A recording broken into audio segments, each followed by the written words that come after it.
사도행전 4장 13절 말씀부터 봅니다. 신약성경 192면입니다.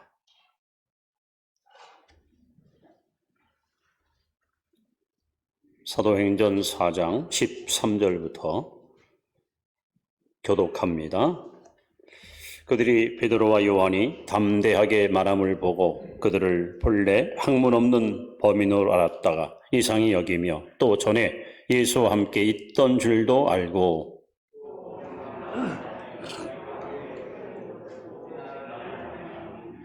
명하여 공회에서 나가라 하고 서로 의논하여 이르되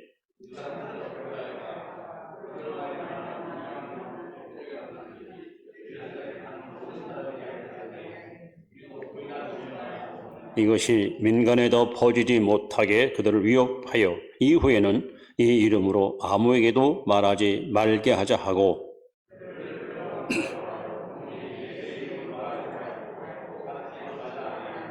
베드로와 요한이 대답하여 이르되 하나님 앞에서 너희의 말을 듣는 것이 하나님의 말씀을 듣는 것보다 옳은가 판단하라.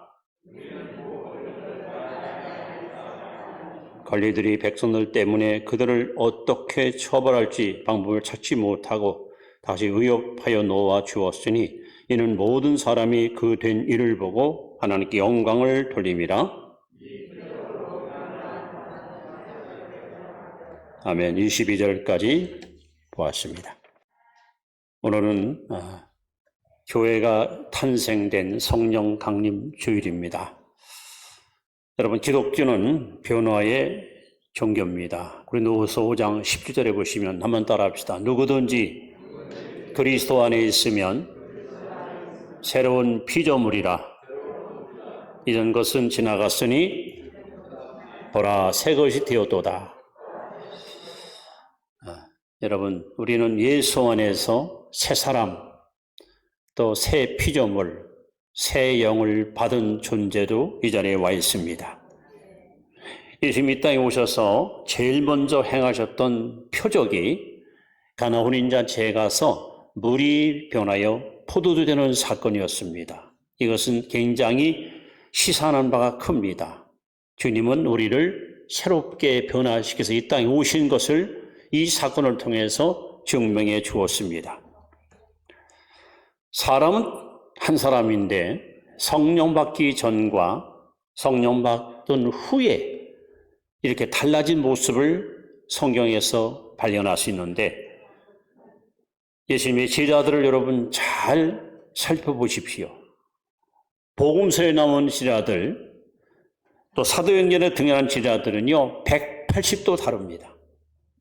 우선 복음서에 나오는 제자들을 제가 간략하게 소개해드리면 저들은 어머니까지 동원해가지고 치맛바람을 동원해서 자리다툼을 했습니다. 야고보와 요한이가 어머니를 동원해서 예수님께 찾아와서 높은 자리에 달라고요. 이게 명예심이 제들 속에 꽉 차 있었습니다. 이 광경을 지켜보던 다른 열 제자가 요한과 야고보를 막 비방하고 시기합니다. 저것들 말이야 이미까지 동원해가지고 감히 좋은 자리 차지하려고 해? 이렇게.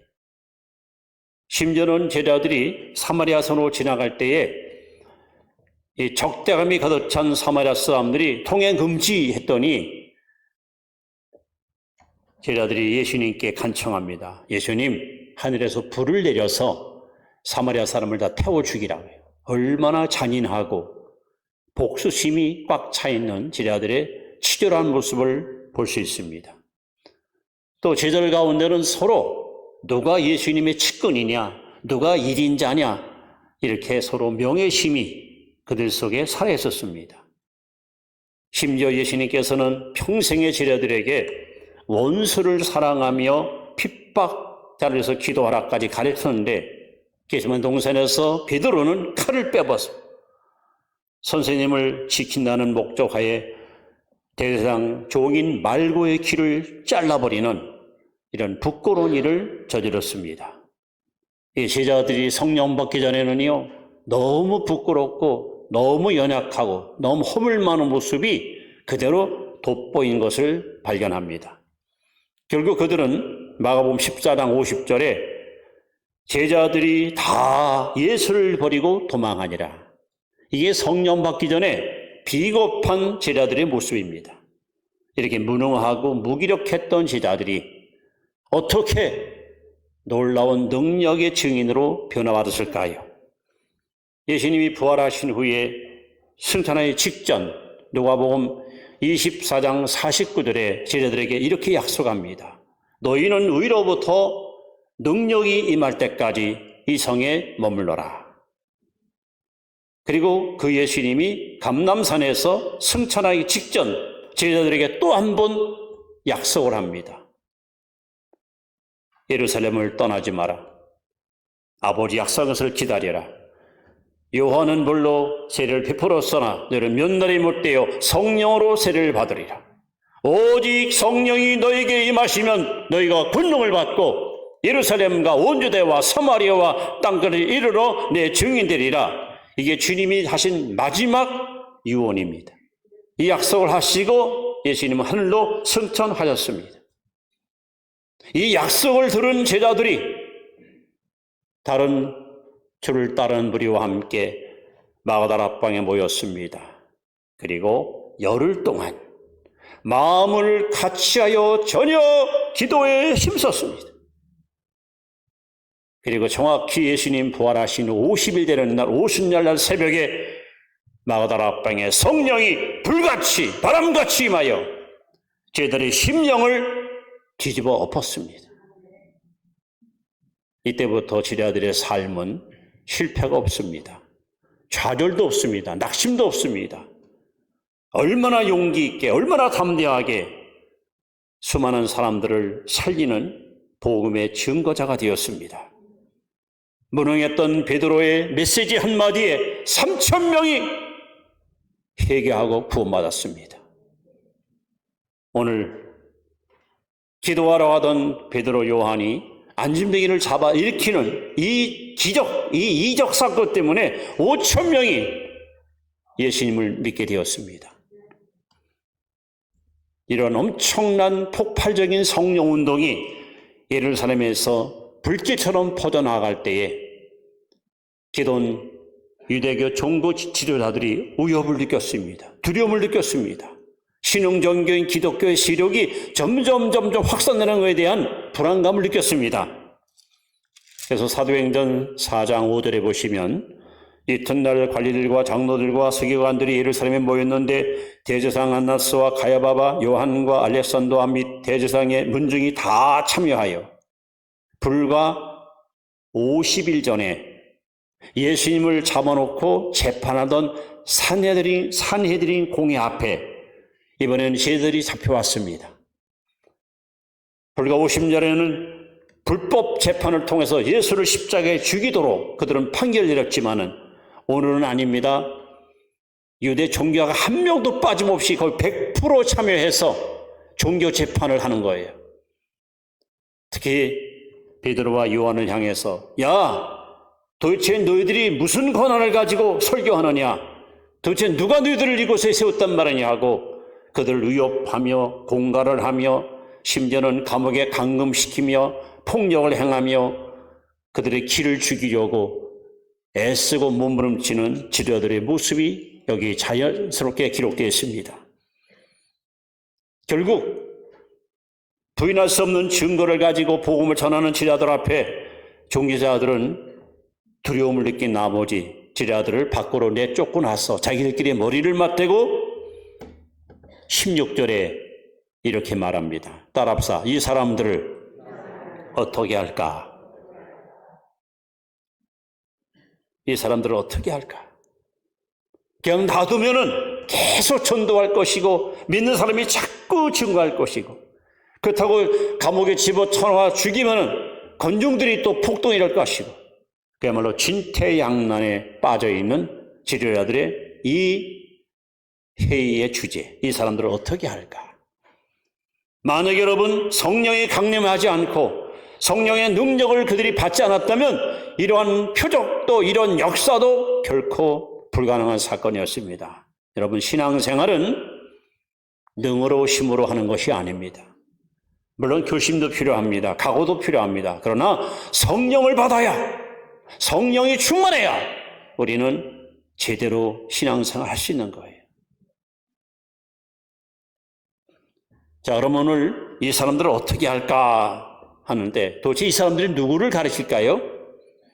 오늘 본문에 보시면 지도자들이 외쳤던 이 사람들의 모습이 이렇게 기록됩니다. 첫 번째로 16절을 보시면 이들은 어떤 사람입니까? 유명한 표적을 나타낸 사람들로 써 있습니다. 우리 한번 읽겠습니다. 16절 시작. 이 사람들을 어떻게 할까? 그들로 말미암아 유명한 표적 나타난 것이 예루살렘에 사는 모든 사람에게 알려졌으니 우리도 부인할 수 없는지라. 이게 무슨 얘기지요? 사도행전 3장에 보시면 오후 3시경에 베드로와 요한이 기도하러 성전에 올라갑니다. 특히 성전 문이 미문, 아름다운 문으로 들어가는 거예요. 그런데 그 문 앞에 한 거지가 동량을 구합니다. 오늘 본문 22절에 보면은 40세라고 나이가 나와요. 40년 동안 한 번도 서보지 못한 안진뱅이에요. 나면서부터 안진뱅이. 얼마나 불행한 사람입니까? 이 사람은 한마디로 말하면 살아도 사는 게 아닙니다. 남에게 아무런 도움을 주지 못하고 늘 도움을 받아 살 수밖에 없는 가장 비천한 사람이었습니다. 누군가가 이 사람을 안아놔 들것에 실어다가 사람 앞에다가 내놔야 거기 앉아서 하루 종일 구걸해서 겨우 목숨을 연명했던 불쌍한 거린입니다. 그런데 그날도 베드로와 요한이 기도하러 성전에 들어가다가 안진뱅이가 구걸하는 것을 목격합니다. 그때 베드로가 안진뱅이를 향해서 우리를 보라 하고 소리를 내밉니다. 안진뱅이는 자기에게 뭔가 특별한 걸 줄 알고 고개를 들고 베드로와 요한을 주목합니다. 그때 베드로가 외칩니다. 내게는 은이나 금이 없으나 내게 있는 것으로 곧 내게 주노니 나사렛 예수 그리스도의 이름으로 일어나 걸어라 하십니다. 그리고 그 사람을 손을 딱 잡는 순간에 손과 발목에 힘을 얻고 안진뱅이가 벌떡 일어나서 뛰기도 하고 걷기도 하고 주를 찬양하며 성전으로 함께 들어가는 겁니다. 이 광경을 많은 무리가 직접 목격했습니다. 소문이 삽시간에 퍼집니다. 가뜩이나 베드로 설교 때문에 3,000명이 회개하고 구원받았는데 안진뱅이 사건이 일어나니까 사람들이 더 많이 예수님을 믿게 되니까 그래서 종교제자들이 이들을 잡아놓고 재판을 하고 예수 이름으로 전도하지 못하도록 압박을 가했는데 도저히 부인할 수 없는 증거물이 있잖아요. 사도들 옆에 안진뱅이가 성한 몸으로 서 있는 걸 보니까 할 말이 없어요. 그러니까 이들이 말하는 걸 이 사람들은 어찌할까? 여러분, 이 유명한 표적이 어떻게 가능했을까요? 예수님은 이미 부활하신 후에 마가복음 16장 17절 18절에 이렇게 약속했습니다. 믿는 자들에게는 이런 표적이 따르리니 곧 저가 내 입으로 귀신을 쫓아내며 뱀을 집으며 새방언을 말하며 무슨 독을 마실 자라 해를 받지 아니하며 병든 사람에게 손을 얹은즉 나으리라.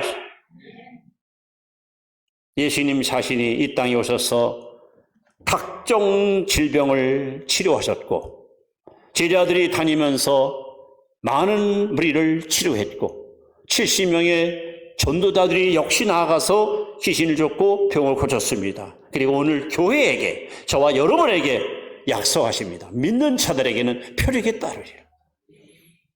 오늘 정상적인 신자라면 여러분이 기도할 때 귀신이 쫓겨가고 여러분이 기도할 때 병든 자가 고침받고 이건 능으로 힘으로 되느냐 성령의 역사할 때 가능합니다. 우리도 성령 충만 받으면 우리가 성령 충만 받으면 이런 표적을 일으키고 기적을 일으키고 능력을 일으키는 그런 권세 있는 주님의 제자가 될 수 있는 것입니다. 따라합시다. 하나님의 나라는 말에 있지 아니하고 능력이 있습니다. 하나님의 나라는 말로 하는 것이 아니에요. 능력으로 보여주는 거예요. 특별히 시편 62편 11절에 보시면 또 한 번 따라합시다. 권능은 오직 하나님께 속하였나니라. 사람에게는 아무 능력이 없습니다. 저도 없고 여러분도 없습니다. 권능은 오직 하나님께 속겠습니다. 하나님께만 있습니다. 그런데 그 하나님께서 역대하 16장 9절에 이렇게 말씀합니다. 여호와 하나님은 온 땅을 두루 감찰하사 전심으로 자기를 향하는 자들에게 능력을 부어주리라 했습니다. 그러니까 하나님 앞에 절박한 심령으로, 간절한 심령으로 하나님이여 나에게 성령의 불을 던져 주옵소서. 하나님은 나에게 하나님의 능력을 부어달라고 우리가 간구할 때 하나님 구하는 저 여러분에게 이 능력을 부어주셔서 무기력한 제자들이, 무능한 제자들이 이렇게 안진병을 잡아 일으키고 수많은 사람들을 회심시킨 것처럼 여러분들도 이런 권세 있는 주님의 종으로 쓰임받게 될 줄로 믿습니다.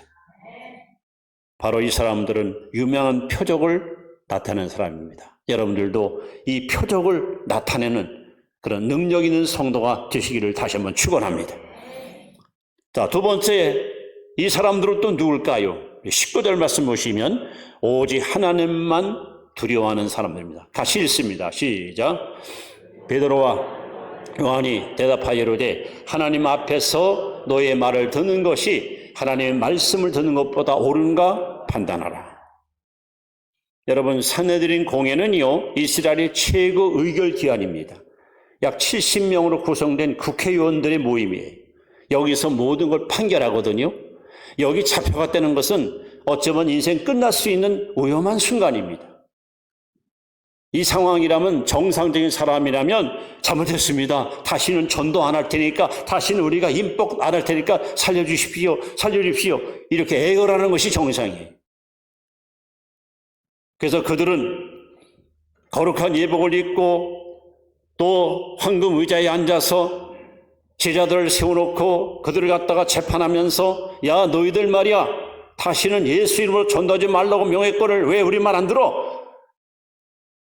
우리가 여기서 의결만 하면, 여기서 우리가 결정만 하면 너희들의 운명은 끝난 거야. 이렇게 위협을 가하는 거야. 그런데 베드로 요한을 보십시오. 하나님 앞에 사람의 말을 듣는 것과 하나님 말씀을 듣는 것과 어떤 것이 옳은가 판단하라. 지금 베드로와 요한에게는 아무 것이 두렵지 않습니다. 하나님 한 분 외에는 그 누구도 두렵지 않습니다. 이게 성령 충만한 사람의 모습이에요. 잠언 29장 25절에 보시면 사람을 두려워하면 올무에 걸리게 되거니와 여호와를 의지하는 자는 안전하리라. 여러분, 코로나 때 직장 다니는 성도들이 사장 말 한마디가 두려워서, 너 교회 가면 회사 그만둬, 이 말 한마디에 두려워서 교회를 떠나거나 믿음을 뺏긴 사람들이 많습니다.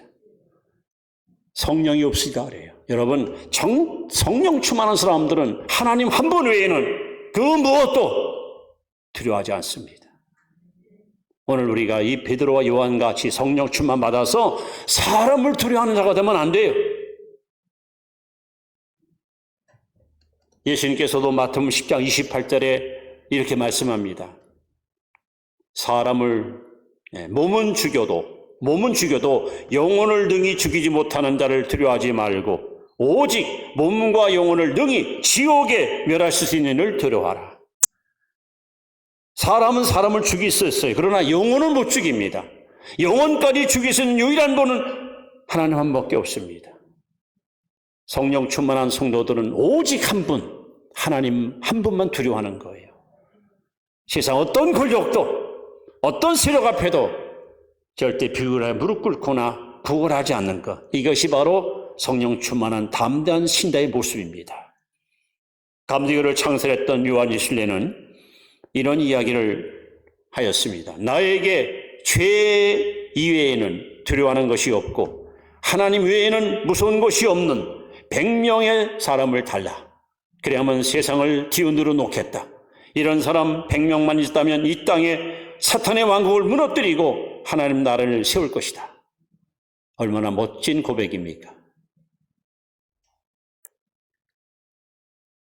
우리 여러분들은 오늘 사도들과 같이 사람을 두려워하고 사람한테 목숨을 구하고 도움을 청하고 그들한테 뭔가 애걸하는 그런 치졸한 신자가 아니라 오직 하나님 한 번 두려워하는 마음이 있기 때문에 세상 어떤 권력 앞에도 무릎 꿇지 않고 비굴하게 아부하지 않고 당당하게 하나님을 증거했던 이 용맹스럽고 담대한 성령 충만한 제자들, 이들에게 임했던 성령의 능력이 여러분도 임하셔서 여러분들도 오직 하나님은 두려워하고 살아가는 그런 귀한 성도 되기를 주의 이름으로 축원합니다. 자, 이 사람들은 이렇게 유명한 표적을 드러낸 사람들이고 오직 하나님만 두려운 사람들이었습니다. 동시에 세 번째, 이 사람들은 어떤 사람일까요? 오늘 20절에 보시면 이렇게 써 있습니다. 같이 한번 보겠습니다. 우리는 보고 들은 것을 말하지 아니할 수 없다. 사실을 가지고 증거하는 사람들이에요. 사실을 가지고. 지금 제자들이 하는 말이 뭐예요? 우리는 보고 들은 것을 증거하지 않을 수 없다. 뭘 봤다는 거예요? 뭘 들었다는 거예요? 저들은 지난 3년 동안 예수님과 같이 동고동락 했었습니다. 저들은 예수님이 인류의 죄를 대속하시기 십자가 죽은 것을 알고 있습니다.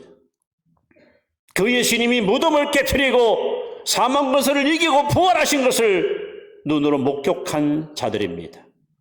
이 땅에 40일 동안 계시다가 주옥 같은 말씀을 전파한 후에 감람산으로 하나로 승천하신 주님을 직접 눈으로 목격한 자들입니다.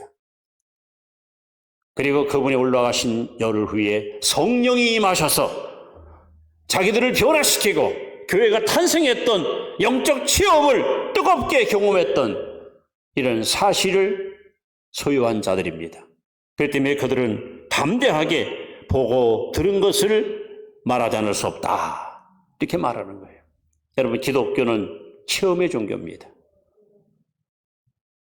우리 욥기서에 보시면 욥이가 42장 마지막 장에 가면 전화의복을 해요. 화가 돼서 화가변에 복이 되는데 42장 5절에 유명한 고백이 있습니다. 내가 전에는 죽게 대하여 듣기만 하였사온데 고난받기 전에 시련과 역경을 만나기 전에는 하나님께 대해서 귀로 듣기만 했어요. 오늘 여러분 가운데 교회 나오다 보니까 자꾸 설교 듣다 보니까 찬양 부르다 보니까 자연스럽게 믿음이 생기고 예수가 누군지를 알게 됐어요. 그러나 그것 갖고는 안 됩니다. 전에는 귀로 들었으나 이제는 내 눈으로 주를 배움나이다. 여러분, 주님을 만나야 돼요. 주님을 경험해야 돼요. 주님을 체험해야 돼요. 누가 와서 당시 예수님의 임했어 할 때 내가 믿는 예수는 이런 분입니다 하고 자신 있게 주님을 증거할 수 있는 증거가 있어요. 증거. 사도들은 부인할 수 없는 증거를 갖고 있어요. 이들은 눈으로 보았습니다. 귀로 들었습니다. 뜨겁게 주님을 경험했습니다. 그러니까 자신만만하게 이렇게 담대하게 복음을 증거할 수 있었습니다. 이렇게 사실대로 믿는 것, 이것이 참 믿음입니다. 그러나 사실을 믿지 않은 것, 이게 불신입니다. 하나님께서 용서할 수 없는 죄입니다. 그런데 사실이 아닌 가짜를 진짜처럼 믿는 것, 그게 미신입니다. 그것이 바로 사입이고 그것이 이단입니다. 여러분, 하나님은 살아계십니다. 우리와 함께 하십니다. 하나님 말씀은 거짓이 없습니다. 진실합니다. 진리입니다. 영원합니다.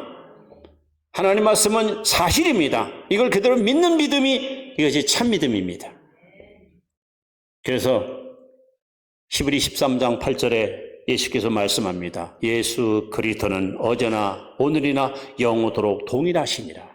2000년 전 베드로와 요한을 통해서 안전병을 일으켰던 하나님은 오늘 우리를 통해서 이런 기적을 반드시 일으켜 주실 것입니다. 이 사람들을 어떻게 할까? 이 사람들이 누굽니까? 유명한 표적을 드러내는 사람들입니다. 하나님만 두려워하는 사람들입니다. 그리고 보고 들은 것을 증거하는 증인들입니다. 그야말로 이 사람들을 어떻게 할 수가 없는 거예요. 쓰나미처럼 밀려오는 성령의 거룩한 물결 앞에 이렇게 3천만, 5천 명, 수만 명이 뒤집어지는 역사의 현장. 이제 여러분, 우리가 이 사람들 가운데 한 사람이 되어야 됩니다. 저는 1980년 8월 16일 날 새벽 2시 그 시간을 잊을 수가 없습니다. 1980년 8월 12일부터 16일까지 서울 여의도 광장에서 80세계 복음화 대성회라는 큰 집회가 열렸습니다. 15일 날 저녁에는 100만 명이 넘는 인파가 여의도 광장에 꽉 찼었습니다. 밤 10시부터 새벽까지 1시간씩 기라성 같은 부흥사 목사님들이 밤새도록 집회를 인도했습니다. 저도 그 자리에 있었습니다. 마포대교 그 상단 쪽 여의도 광장 쪽에 시멘트 바닥에 엎드려서 같이 기도하고 찬양했습니다. 새벽 2시경입니다. 거의 한 80만이 넘는 인파가 모여서 밤새 기도하고 찬양하는 그 거룩한 역사 현장 앞에 제가 엎드려 기도하는 가운데 하나님의 음성을 제가 들었습니다. 너무도 또렷한 음성이라 지금도 기억이 생생합니다. 하나님의 음성은 아주 간단했습니다. 나는 사람을 찾고 있다. 깜짝 놀랐습니다. 그래서 하나님 앞에 제가 되물었습니다. 하나님, 여기 지금 한 100만 명이 모여 있습니다. 저 강단에 지금 한 500명이 넘는 목사님들이 계십니다. 근데 사람을 찾다니 무슨 말씀이십니까? 나는 사람을 찾고 있다. 또 말씀합니다. 또 물었습니다. 도대체 어떤 사람을 찾습니까? 하나님께서 대답하십니다. 내가 천지 만물을 창조할 때나 내 백성 이스라엘 민족을 애굽에서 해방시킬 때나 홍해를 갈라 길을 열 때나 광야에서 40년 동안 저들을 먹일 때나 베드로의 설교 한마디로 3,000명을 회개시킬 때나 내 능력은 변함이 없는데 내 권세는 흔들림이 없는데 오늘 이 능력을 담아서 쓸 그릇이 없다. 참 많이 울었습니다. 왜 제게 그렇게 하나님이 말씀했는지 참 많이 울었습니다. 그렇습니다. 여러분, 하나님의 능력은 축소되거나 소진되지 않습니다. 창조 때 하나님이나 출애굽 때 하나님이나 베드로를 통해서 3,000명을 회개할 때 하나님이나 하나님의 능력은 변함없어요. 문제는 뭐냐? 능력을 담을 그릇, 능력을 담아 쓸 그릇, 일꾼이 지금 없다는 거예요. 오늘 여러분들이 바로 하나님이 찾는 그 한 사람이 되시길 바랍니다. 하나님께서 제한 없이 여러분 속에 하나님의 능력을 막 부어주셔서 여러분이 나가서 복음 전할 때 수많은 사람들이 변화받고 귀신이 쫓겨가고 각종 병자가 치료받고 살아계신 하나님의 능력이 증거되는 증인의 삶을 살아가시기 바랍니다.